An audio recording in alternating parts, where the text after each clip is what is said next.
If this is your first time hearing from me, welcome. I am Dr. Gretchen Hawley, a physical therapist and a multiple sclerosis certified specialist. I get really passionate about answering people with MS questions because I feel like there's not enough resources out there to feel heard and to get your questions answered. So I'm all over social media and most recently love doing these live Q&As. So a few people have sent me questions and I'm going to answer those questions and we'll get right to it.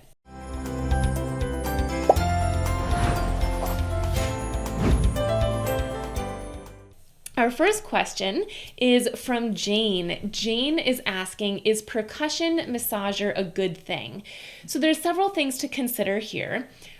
Any type of massage can be really helpful for people with MS who have muscle tightness, muscle spasms, and or any form of spasticity. But the thing to be aware of is how your body tolerates it. Everyone's body is different and everyone's body is different from its own self each day. So the first thing that I would suggest you do is if you're interested in the percussion type massage, go ahead and try it out, but try it lightly.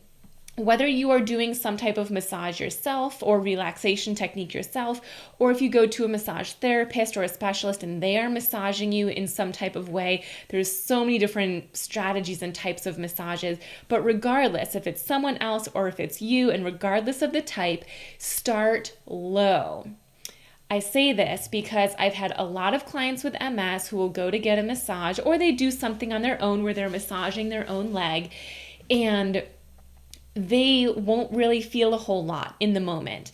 And so they will actually press more and heavier and they'll keep pressing or suggest that the person who's working on them keep pressing until they feel a good amount of pressure.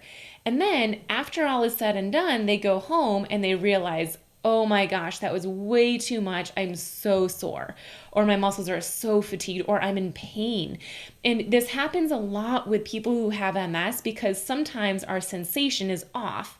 So we might not feel a lot of pressure when in fact it's enough pressure to get the work done. So with any type of new massage, start low. Start with very little intensity, even if you don't really feel like it's doing a whole lot. Because you never know. You might feel once it's done and over with, like, oh wow, I do actually feel a little bit looser from that. Or that just does feel better. I'm moving a little bit easier from that. I didn't expect that. So start low and then analyze, was that effective? And if the answer is, well, no, I actually didn't notice any difference at all, then the second question is, were there any negative side effects? If the answer is no, so no, it wasn't helpful, and no, there were no negative side effects, well, then the next time you try it, then go a little bit more pressure. Then again, analyze that. Okay, did it help? Any negative side effects? If both are no, a little more pressure the next time. So take your time figuring out what pressure or style of massage is good for you. If you answer that question of, yeah, that did feel effective and there were no negative side effects, keep up with the same level of intensity. If you felt like, no, there weren't any weren't any benefit from that, but there were negative side effects. I was fatigued for hours, or I was really sore, or I couldn't stand up after, I couldn't walk after, then it was too intense. So back off, even if in the moment you didn't feel like it was that intense. I could go on and on about this because it's really important to just start slow and really analyze along the way. So I hope that makes sense. And Jane, I hope that answers your question. Our next question is from Kevin, who is asking, in an ideal world, would us leg drop MSers be better with a sitting up or recumbent stationary bicycle? So I want to answer this question in a way where it's based on your goals. If your goal is just general cardio, you just want to get better at your cardio, or maybe your goal is, I just want to exercise, some form of exercise, then my answer is either. They're both great. Whichever one you prefer is going to be best, because if you prefer it over the other, you'll likely do it more and stay more consistent. Some things to consider is that the more upright one can be slightly more challenging if you have a weak core. So you might actually feel some back pain if your core muscles are weak. Whereas when you're sitting in a recumbent bicycle, you are propped up against the back. So it doesn't require as much core strength. So keep that in mind. Also, it's a different angle. When you're sitting upright, bicycling your legs, it's very different. You're more so pressing down rather than when you're sitting on a recumbent bicycle, you're pressing away. So for some people, that might affect your hips or your knees or your ankles. One might be easier or harder than the other. So try both and see which you prefer. If your goal is to do it for endurance, to do it for a longer period of time, choose whichever one is easiest. There's neither that's better for you if your goal is just getting some cardio exercise or some endurance. That's the first part to my question. The second part is, if you want to bicycle, upright or recumbent, to improve a specific goal, such as walking, I first want to say that biking does not help improve walking. Biking is great for cardio and leg strengthening, but a body that has MS does not have the same carryover as someone who doesn't have MS, meaning you can build up a lot of leg strength in a seated position on the recumbent bicycle or the stationary bicycle, but then you go to stand up and use those same muscles and you still can't use them.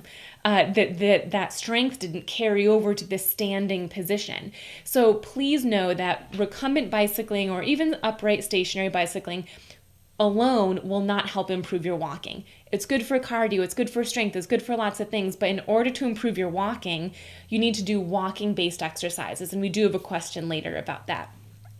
With that said, if your goal is walking, then I have a slight preference of the upright stationary bike versus the seated recumbent bicycle, for the simple reason that it's a more similar position to walking. If you're sitting, then you might gain strength in a seated position, but not standing. So the upright bicycle is closer to a standing position. So therefore, that's why I like this upright stationary bike to help improve walking more so than the seated recumbent. Good question. Our next question is any type of exercise which are easy to do and better for MS patients at home. So first, know that there's so many exercises that you can do at home. I design my programs, the Missing Link, my Total Core program, exclusively with home-based exercise programs that you don't need any equipment with. So there's so many things that you can do at home. Please don't feel like in order to do effective exercises, you need to have equipment or you need to go to a gym or be working with a personal trainer or anything like that. So there's lots of things that you can do at home. And in terms of the best exercise, I get this question a lot of, Dr. Gretchen, what's the best exercise I can do? If you had to give me one exercise, what would it be? And I always answer this question first with a question back to the person I'm talking to. And that question is, well, what is your main goal you're working on right now? The main one. Or what's 2 or 3 goals that you're working on? And so I want you to think of what those goals are and then prioritize them. So let's say you come up with 3 main goals. Prioritize them. What's your first goal that you absolutely want to work on? This is the biggest one you're working on or focusing on right now. Then this is number 2 and this is number 3. Once you have that list, then I give my answer. The best exercise for you is to pick that first goal and break it down into as many movements as you can. And those movements are now the best exercises for you. And, it's easier for me to do that as a physical therapist. It's my job to be able to break down movements like that. But it's really important to know that, because if Jane's main goal, if her first goal is walking better, but maybe Kevin's main goal is actually standing up with more strength, whether that's from a low surface like a toilet or a couch or a squishy surface or the floor, whereas maybe someone else's main goal is to sit down without plopping, so they're more safely sitting down. Well, each of those people there's different best exercises for them. your best exercise purely depends on what your goals are. So just as an example, a lot of the clients that I work with, especially in the missing link, have a goal of walking better. So walking requires 7 things.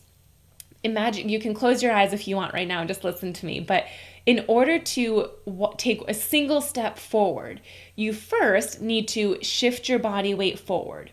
Then you need to bend the back knee, then bring the toes up, then bring your knee up, then straighten your knee, then put your heel down, and all while that was happening, you were standing on one leg. So you also need single leg balance.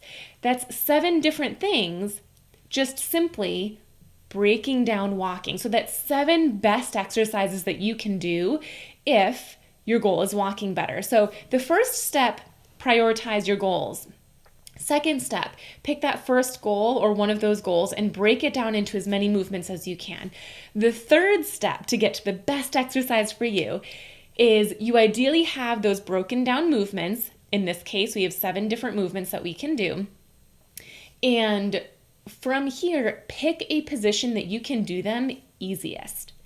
So if our goal is walking, the most functional position you can do them in is standing. But for some of those movements, like bending your knee, that can be really challenging in a standing position. So perhaps you make it easier. So first, maybe do it in a seated position, or laying on your stomach, or laying on your side, or in bed and you're laying on your back and you're bending your knee. Choose a position that makes it easier for you. The easier it is, the more repetitions you can do, the more you're strengthening that neural pathway, and then the stronger you're getting your muscles so that you can then progress to doing it in the more functional position like standing.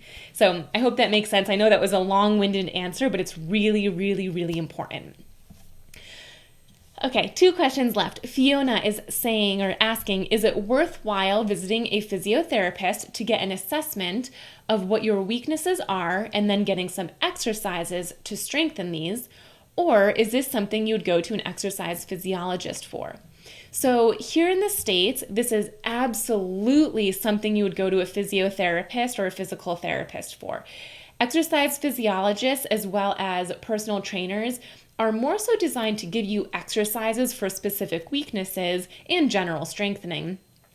But physical therapists and physiotherapists are trained extensively at analyzing and evaluating movement, whether that's walking or transfers or anything. So I would highly agree with the first part of your statement of going to a physiotherapist to get this assessment. I'll share a quick story with you that I think says a lot. I was working with a client one time virtually, and she was telling me, before I watched her walk or anything like that, she was telling me, Dr. Gretchen, I know that my biggest weakness is my hip flexors. It's so hard for me to lift my leg up. I know that if I had stronger hip flexors, I'd be able to walk so much easier. And so I said, okay, well, I'll write that down. That's really good information to know. Thank you for sharing. Let's move on with our assessment and evaluation. So we move on. And we get to the point where I'm watching her walk. And she did have weak hip flexors. I could see that right off the bat. But what she didn't note was how weak her knee flexors, her knee benders are. She wasn't even able to bend her knee at all. So if you can't bend your knee, it makes it much, much more difficult to lift your knee and use your hip flexors. So she was correct. She had very weak hip flexors, but she had weaker knee flexors. And so her hip flexors would not work effectively or efficiently until we improved her knee flexion strength and flexibility. So we started focusing on knee flexion.